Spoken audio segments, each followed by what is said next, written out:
लाडक्या बहिणींना डिसेंबरचा हप्ता आत्ताच मिळणार आहे, त्याची सुरुवात झाली। लाडक्या बहिणींना 1500 रुपयांचा हप्ता मिळणार। डिसेंबरच्या हप्त्यासाठी 3500 कोटी रुपयांची तरतूद करण्यात आली आहे। डिसेंबर महिन्याच्या हप्त्याच्या वितरणाची सुरुवात, सन्मान निधीच्या वितरणाची सुरुवात आपण आज सरकारची सर्वात महत्त्वाकांक्षी योजना म्हणजे मुख्यमंत्री माझी लाडकी बहीण योजना। आज राज्याचे मुख्यमंत्री देवेंद्रजी फडणवीस साहेब, उपमुख्यमंत्री आदरणीय एकनाथजी शिंदे साहेब आणि उपमुख्यमंत्री अजितदादा यांच्या डिसेंबर महिन्याच्या हप्त्याच्या वितरणाची सुरुवात, सन्मान निधीच्या वितरणाची सुरुवात आपण आज डिसेंबर महिन्याचा हप्ता वितरित करत असताना यामध्ये 2,34,00,000 महिलांचा समावेश तर आहेच, पण ज्या महिलांना आधार सीडिंगमुळे लाभापासून वंचित राहावं लागत होतं त्याच्यातल्या सुद्धा ज्यांची आधार सीडिंग झालेली आहे त्या लाभार्थ्यांना सुद्धा आज आपण लाभाच्या वितरणाची सुरुवात सन्मान निधीची करत आहोत। आणि साधारणपणे 2,34,00,000 आणि आधार सीडिंग झालेल्या ज्या लाभार्थी असतील त्यांना लाभ वितरणाची सुरुवात आजपासून होत असताना येत्या 4 ते 5 दिवसांमध्ये टप्प्याटप्प्याने आपण या लाभाचं वितरण करणार आहोत। आज साधारणपणे आधार सीडिंग झालेल्या नव्याने झालेल्यापैकी 12 लाखापेक्षा अधिक महिलांना आपण लाभ वितरण ची सुरुवात केलेली आहे।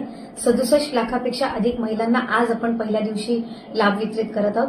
असंच उद्या, परवा आणि आणखीन पुढचे 2 दिवस असे 4 दिवस रोज महिलांना लाभ वितरण करण्यात येईल आणि अशा पद्धतीनं 2,34,00,000च्या पुढच्या ज्या आहेत अशा पद्धतीनं आपण त्यांना लाभ वितरण करणार आहोत। त्यामुळे अधिकाधिक महिलांना हा जो सन्मान निधी आहे तो येत्या 3-4 दिवसाच्या कालावधीतच पोहोचणार आहे। माझी सर्व माता भगिनींना मनापासूनची विनंती आहे की आपल्याला लाडकी बहीण योजनेचा लाभ राज्याचे हे 3 लाडके भाऊंच्या माध्यमातून मिळतच आहे, पण याच्यातून त्यांना फक्त लाडकी बहीण योजनाच नाही तर शासनाच्या वेगवेगळ्या ज्या योजना आहेत ह्याचा सुद्धा पुढच्या कालावधीमध्ये लाभ होण्याच्या दृष्टिकोनातून हे महत्त्वपूर्ण केल्या होत्या। ई-KYC साधारणपणे महा-DBT पोर्टलवर ज्या ज्या काही स्कीम्स राबवल्या जातात त्या सगळ्यांना ई-KYC ही प्रक्रिया फॉलो केली जात असते। साधारणपणे 91 अशा योजना आहेत ज्याच्यामध्ये ई-KYC हे त्या ठिकाणी रुटीन ही प्रोसिजर आहे आणि तीच लाडकी बहीणमध्ये पण आहे। फक्त ई-KYC राबवत असताना आपल्याला UDIचे अधिकृतता घ्यावी लागते, ऑथोरायझेशन घ्यावं लागतं आणि त्याच्यासाठी साधारणपणे 118 बाबींची पूर्तता करावी लागते आणि या बाबींची पूर्तता केल्यानंतर ते ऑथोरायझेशन आपल्याला मिळत असतं आणि या संपूर्ण ऑथोरायझेशनला साधारणपणे 8 ते 9 महिन्याचा कालावधी लागत असतो। त्याच्यामुळे आम्ही ऑथोरायझेशन मिळण्यासाठीची प्रक्रिया ही 8-9 महिन्यांपासून सुरू केली आणि ती मिळाल्यानंतर आम्ही ई-KYCची प्रक्रिया ही सुरू केलेली आहे। ई-KYCमुळे ज्या लाभार्थी आहेत त्यांना अधिकचा फायदा होणार आहे, कारण त्यामध्ये वेगवेगळ्या पद्धतीचा संभ्रम हा पसरवण्याचा प्रयत्न करत आलेले आहेत। ही योजना जी आहे ही महिलांमध्ये, लाडक्या बहिणींमध्ये अतिशय प्रिय, लोकप्रिय आहे। महिलांना त्याचा लाभ मिळतोय। कुठेही आम्ही याच्यामध्ये लाडकी बहिणीची संख्या कमी करण्याचा प्रयत्न नाहीये। मी म्हटल्याप्रमाणे ई-KYCतून महिलांना रेग्युलरली नियमितपणाने लाभ देण्यामध्ये, म्हणजे ज्या लाभार्थी महिला आहेत त्यांना लाभ मिळण्यामध्ये आणखीन सुलभता येणार आहे आणि या व्यतिरिक्त पुढे सुद्धा शासनाच्या ज्या वेगवेगळ्या योजना निघतील, एकदा त्यांचं ई-KYC झालेलं असेल की पुढच्या काही योजनांसाठी सुद्धा त्यांना ॲडिशनल काही प्रोसिजर्स कराव्या लागणार नाही। बोगस लाभार्थ्यांना शोधण्यासाठी गोल्डन डेटा काहीतरी आणला जाणार आहे, काय नेमकं आहे? नाही, मी तर हे पहिल्यांदाच ऐकते। खरं तर आम्हाला वेगवेगळ्या विभागांकडनं, आम्ही स्वतःच विभाग म्हणून वेगवेगळ्या विभागांना पत्र दिलेलं आहे की त्यांच्याकडे असणारा जो डेटा आहे तो त्यांनी आमच्या विभागाला द्यावा। जसं डिसेंबर अखेरीस जानेवारी महिन्यामध्ये आम्हाला कृषी विभागाकडून नमो शेतकरीचा डेटा मिळाला, तो आम्ही इंटिग्रेट केला आणि त्यानुसार लाभार्थी जे आहेत त्यांना 500 रुपये लाडकी बहीणमधून आणि 1000 नमो शेतकरीतून मिळतात।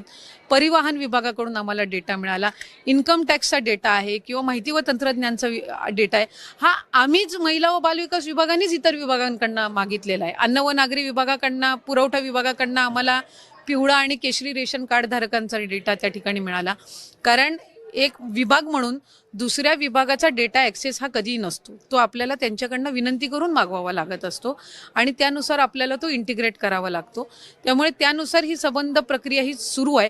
मला आपल्या माध्यमातून आणखीन एक गोष्ट लाडक्या बहिणींच्या आणि राज्याच्या जनतेच्या समोर पण आणायची आहे। लाडकी बहीण योजना आणायच्या आधी जवळपास म्हणजे आत्ता जे काही 2-2.5 कोटी लाभार्थी आहेत याच्यापैकी 50 लाख पेक्षा अधिक लाभार्थी असे होते ज्यांचं आधार कार्ड त्यांच्या बँक अकाउंटला सीडेड नव्हतं। ते या लाडकी बहीण योजनेच्या माध्यमातून झालं. 50 लाखपेक्षा अधिक लाभार्थ्यांचे आधार कार्ड हे त्यांच्या बँक खात्यासोबत सीडेड झाले, म्हणजे त्यांच्यासोबत लिंक झाले. याचा अर्थ असा की त्या ज्या महिला बऱ्याचशा वेळेला आधीच्या योजनांपासून वंचित राहिल्या असतील किंवा त्यांचं अकाउंटच त्या ठिकाणी बँकेचं नसेल, ते याच्यातून त्या ठिकाणी या योजनेतून तयार झालं. अशा बऱ्याचशा योजना मी आपल्या माध्यमातून सर्वच लाडक्या बहिणींना आश्वासित करते की महायुतीचं हे सरकार आदरणीय मुख्यमंत्री देवेंद्र फडणवीस साहेब, उपमुख्यमंत्री एकनाथ शिंदे साहेब आणि दादांच्या नेतृत्वाखाली लाडकी बहीण योजना अशाच पद्धतीनं सुरू राहणार. पात्र महिलांवर कुठल्याही पद्धतीचा अन्याय होणार नाही हे विभाग म्हणून आम्ही दक्षता घेत आलेलो आहोत आणि ती पुढेही घेत राहू. जिथे जिथे स्थलांतरित कामगारांची संख्या जास्ती आहे तिथे महिला संघटनेच्या वतीने जर या महिला कामगारांपर्यंत पोहोचले आणि त्यांचे निवेदन हे संघटनेच्या माध्यमातून दादांपर्यंत पोचावे आणि मग या विभागाअंतर्गत दादांच्या माध्यमातून निर्णय व्हावा, म्हणजे आपला पक्ष या स्थलांतरित महिला कामगारांसाठी कार्यरत आहे आणि आपल्या माध्यमातून हे काम झालेलं आहे असं आपल्याला त्यांच्या पुढे नेता येईल. सार्वजनिक ठिकाणी शौचालय आणि आरोग्याच्या संबंधितल्या काही सूचना आलेल्या आहेत. लाडकी बहीण योजना आणि पिंक रिक्षा योजना ज्या वेळेला सुरू झाली